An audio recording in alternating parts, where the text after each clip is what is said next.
Nous voudrions donc dire au ministre de l'Intérieur que le modèle Fallumana Africa ne se voile pas le visage. Lorsque nous avons quelque chose à dire, on le dit. Lorsqu'on a quelque chose à faire, on le fait. Il faut donc éviter de créer une situation qui risque de compliquer la situation du Niger. Nous les attendons sur le chemin de la création des conditions d'une paix dans ce pays. Ceux qui ont plongé notre pays dans la guerre. Nous les attendons sur le chemin du développement économique et social de notre peuple. Nous les attendons sur la revitalisation des secteurs sociaux, l'éducation qui est aujourd'hui perdue, le secteur de la santé qui est aujourd'hui complètement mort, les infrastructures économiques et sociales de ces pays qui sont dégradées.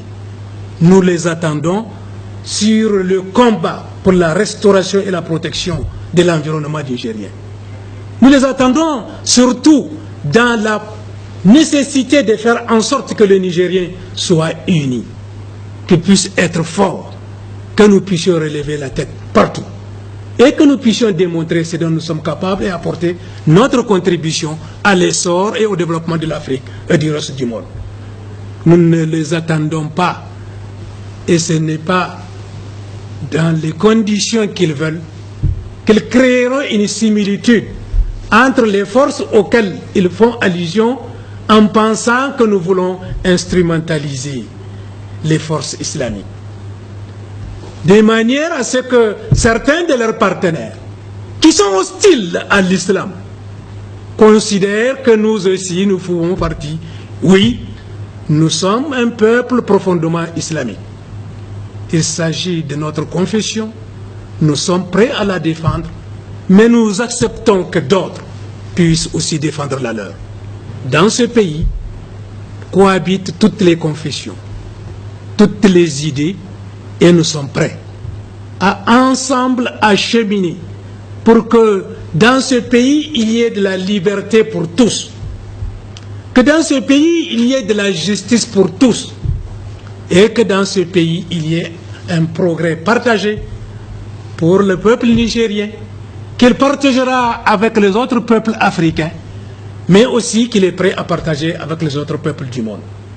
C'est notre devise: liberté, justice, progrès.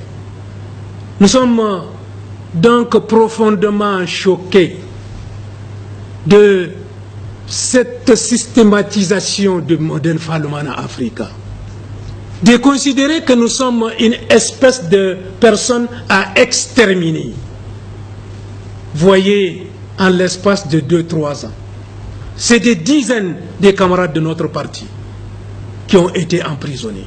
D'autres ont été accusés de tentatives de coup d'État. Pour d'autres, ils sont encore en train de croupir en prison. Tout ça en raison de leur choix politique.